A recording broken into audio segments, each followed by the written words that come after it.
Innal hamdalillah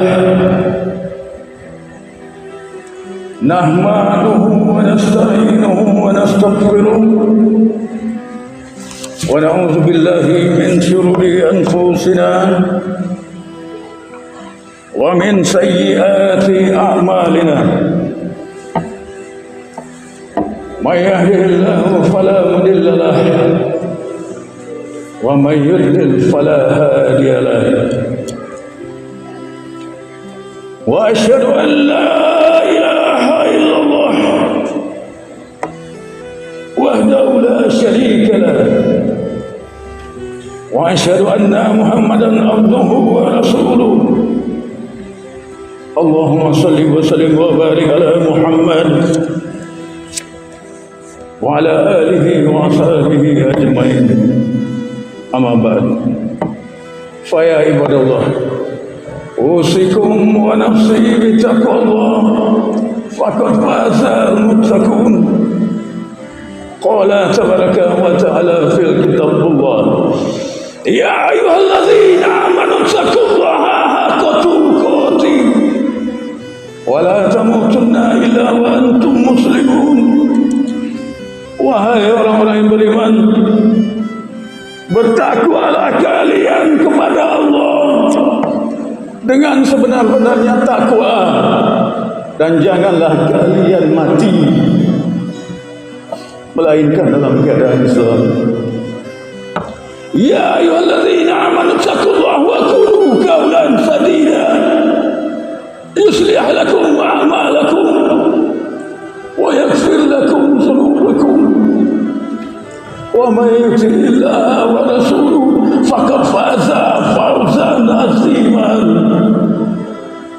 Qala alaihi salatu wassalam, man ahya sunnati faqad ahabbani wa man ahabbani kana ma'i fil jannah.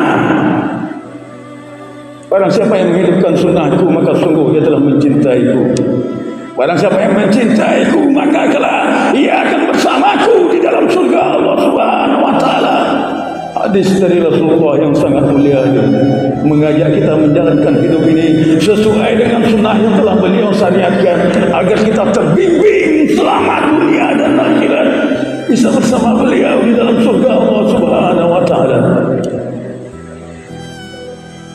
Ya ayyuhal mu'minun, sidang Jumat rahimakumullah, Islam adalah satu-satunya agama yang ada di sisi Allah.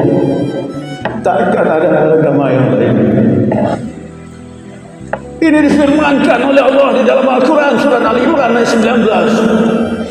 Inna dina indallahil Islam. Sesungguhnya agama di sisiku adalah agama Islam. Dan memang hadirin sekalian, hanya agama Islam inilah yang mempunyai kitab suci yang asli, yang orisinil, langsung dari Allah Subhanahu wa taala, bukan bikinan makhluk, yaitu kitabullah Al-Quranul Karim, yang penuh kebenaran tanpa ada sanggahan di dalamnya. Dan memang apapun problematika manusia di muka bumi ini, apapun perkara-perkara yang kita hadapi, bahkan perkara alam semesta hadirin sekalian, semua ada di dalam kitabullah Al-Quranul Karim sebagai petunjuk ke jalan yang benar bagi umat manusia di muka bumi ini. Kitab kita orang Islam hadirin sekalian. Maka judul khutbah pada Jumat yang mulia hari ini adalah 4 perkara yang akan berlaku di akhir zaman. Saat ini adalah waktu akhir zaman. Masyiral muslimin, sidang Jumat rahimakumullah, kita tahu kehidupan dunia ini akan lenyap, akan hilang, akan berakhir. Kita tahu karena rukun iman kita percaya kepada hari akhir, bahwa dunia ini akan musnah, yang dinamakan dengan kiamat. Namun setelah itu bukan hanya habis di situ, hadirin sekalian. Allah menciptakan dunia yang lain lagi, tahap demi tahap yang harus kita lalui sampai kepada tempat yang terakhir, yang mana tidak ada tempat yang akan diciptakan Allah. Itulah tempat terakhir, yaitu surga Allah dan neraka Allah Subhanahu wa taala, yang akan dihuni oleh umat manusia, jin, setan. Hadirin yang dimuliakan Allah. Namun kita tidak tahu kapan kiamat ini akan datang. Bahkan Rasulullah tidak diberitahu kapan waktu kiamat ini.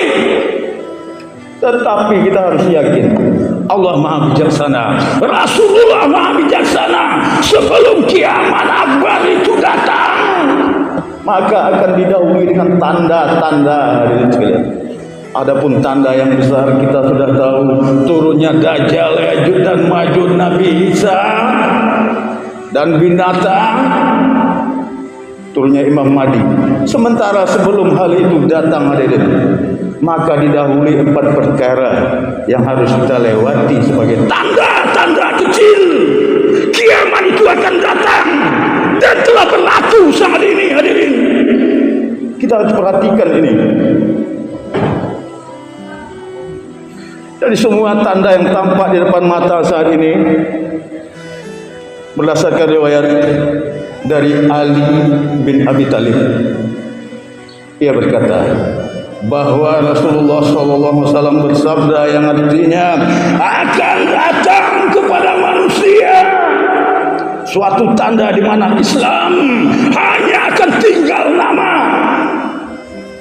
Al-Quran hanya akan tinggal mushaf, tinggal bacaan, hadirin sekalian. Masjid-masjid megah dibangun oleh manusia, tetapi sepi dari jamaah, dan ulama-ulama pengkhianat bermunculan. Karena dari mereka timbul fitnah yang akan kembali kepada mereka. Hadis riwayat Tirmidzi, riwayat Bukhari. Jadi hadirin sekalian, berdasarkan tanda yang diucapkan oleh Rasulullah melalui Sayyidina Ali, ada 4 perkara yang harus kita ketahui, hadirin sekalian. Yang pertama adalah Islam hanya akan tinggal nama. Artinya Islam hanya sebagai identitas. Agama dipakai hanya untuk suatu keperluan. Tatkala kelahiran manusia itu dipakai, ia lahir dalam agama Islam. Tatkala pernikahan ditulis beragama Islam. Tatkala urusan yang lain beragama Islam. Bahkan kematian si fulan ini beragama Islam. Hanya itu tinggal agama Islam. Sementara kaidah akhlak umat jauh dari Islam. Agama tidak terlalu berperan lagi dalam kehidupan. Nilai-nilai Islam lenyap dalam kehidupan orang Islam itu sendiri. Lihat sekarang, dan banyak fakta. Maka Rasulullah bersabda, an Abi Hurairah qala Rasulullah sallallahu alaihi wasallam, pada Islamu qariban wa sakhudu kama bada qariban wa tubailil qariban. Dari Abu Hurairah, dia berkata, Rasulullah bersabda, Islam muncul dalam keadaan asing di dunia dan akan kembali menjadi asing. Maka beruntunglah mereka yang berada dalam keadaan asing tersebut. Artinya hadirin sekalian, beruntunglah umat ini yang istiqomah menjalankan hidup sesuai syariat Islam, walaupun hanya minoritas. Kelak inilah manusia yang berhasil, manusia yang beruntung, tetap istiqomah di jalan Allah, tidak terpedaya dengan gaya-gaya barat. Ajaran-ajaran pokok dalam Islam ini akan tercabut, hadirin sekalian. Yang pertama sekali tercabut dalam Islam adalah amanah. Ini menjangkit pemimpin-pemimpin kita, hadirin sekalian. Ini yang ada pada pemimpin kita, amanah hilang. Slogan amanah semua menggema, tetapi tidak ada, semua dikhianati, bahkan keadilan pun tidak muncul, bahkan nihil. Hadirin sekalian, lihat mereka tak kalah dijabat menjadi para pejabat disumpah dengan Al-Quranul Karim, tetapi hanya sebagai permainan bagi mereka. Hadirin sekalian, mereka kembali kepada misi mereka, tidak berlaku Al-Quran sumpah bagi mereka. Tetapi ingat, azab itu akan muncul bagi mereka yang mengkhianati sumpah Al-Quranul Karim.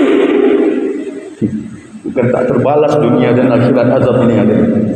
Nah, itu yang pertama, Islam akan hilang, akan tinggal nama. Yang kedua adalah Al-Quran hanya akan tinggal mushaf. Salah satu hal yang menyayat hati kita, hadirin, minimnya kemauan umat Islam ini mempelajari Al-Quranul Karim. Memang Al-Quran ini diciptakan dalam bahasa Arab, bukan bahasa Indonesia, bukan bahasa Inggris. Tetapi ini adalah petunjuk bagi umat Islam. Kenapa jauh dari Al-Quran? Semua perkara ada di dalam Al-Quran. Banyak umat Islam ini lebih mementingkan mencari-cari jalan hidup dengan gaya budaya barat, motivasi barat. Mereka mengindahkan Al-Quranul Karim. Sungguh sayang, hadirin sekalian, kenyataannya dalam survei dirilis bahwa 50% umat Islam di Indonesia ini masih tidak bisa membaca Al-Quran dengan baik dan benar. Membaca saja tidak bisa, apalagi menjalankan syariat Islam dalam Al-Quran. Ironis, hadirin sekalian.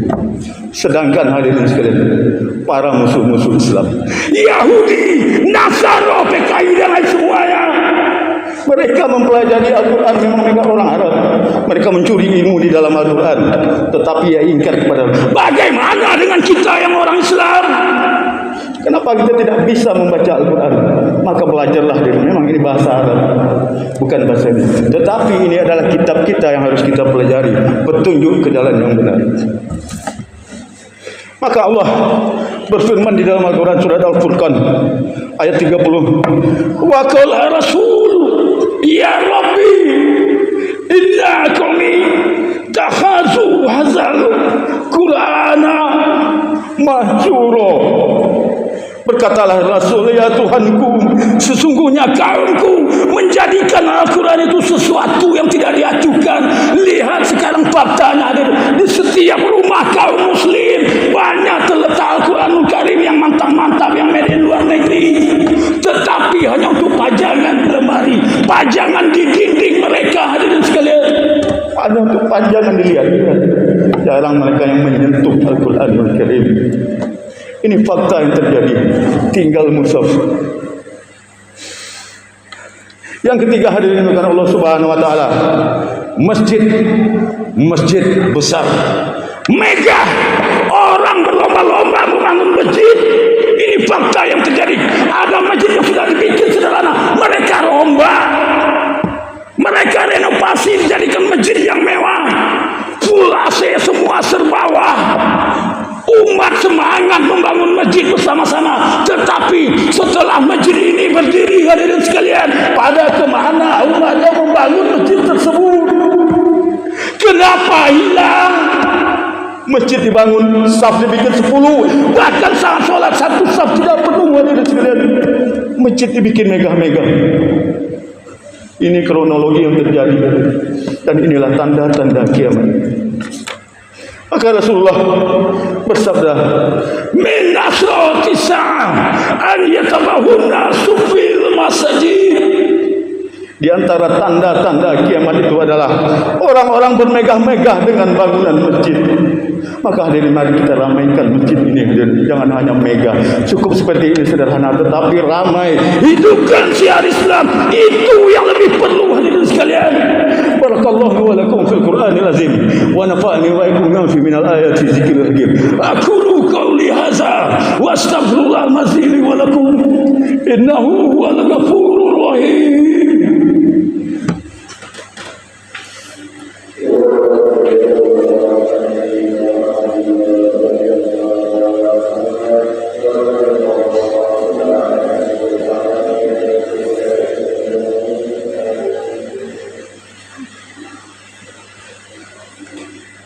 Alhamdulillah, alhamdulillahil hamdan katsiran kama amar fantahu amma naha anhu wahdaru wa asyhadu an la ilaha illallah al-wahidul qahhar wa asyhadu anna muhammadan abduhu wa rasuluhu sayyidul abrar fa shalawatullahi wa salamuhu alaihi wa ala alihi wa sahbihi ajmain. Masyaallah muslimin, para pejuang-pejuang agama yang mulia ini, sidang Jumat yang dimuliakan Allah Subhanahu wa taala, pada khutbah yang kedua ini kita hanya akan membahas yang terakhir dari pesan Sayyidina Ali melalui Rasulullah yang dibacakan oleh Sayyidina Ali, hadirin sekalian, yaitu tanda kiamat yang paling fatal yang nomor 4, hadirin, yaitu munculnya ulama-ulama ulama-ulama pengkhianat, ulama-ulama yang menjual murah ayat-ayat Allah. Bermunculan sekarang, hadirin sekalian. Tak kala kita lihat media sosial, bermacam ragam perangai ulama-ulama pengkhianat, ulama-ulama yang berdiri di pintu-pintu penguasa yang zalim. Mereka tawaf di istana-istana kekuasaan, mengharap marwah untuk pribadi mereka. Contohnya banyak kita lihat, mereka mulai beraksi. Ada yang berani membuat fatwa-fatwa sendiri. Ulama telah mentafsirkan Al-Quran, mereka sekarang mentafsirkan pula Al-Quran dengan otak dan akal pemikiran mereka yang mempengaruhi umat agar percaya kepada tafsiran. Ini banyak terjadi, hadirin sekalian. Mereka yang bergelar doktor, profesor, menyelidikan, memandai-mandai, membuat aturan sendiri. Banyak, hadirin sekalian. Lalu kita lihat mereka para pemuka-pemuka agama sibuk dengan dunia amplop, menjual ayat-ayat Allah, membacakan ayat-ayat Allah di botol aqua dan lain sebagainya demi amplop, seakan-akan ia orang sakti. Jadi amplop yang ada di otak mereka. Ada yang membuat aliran-aliran baru seperti yang kemarin yang lagi heboh, pandai-pandai menukar gaya hidup Rasulullah dan para sahabat. Bahkan ia berani menjaga gerbang neraka, katanya, hadirin sekalian, berbicara dengan malaikat.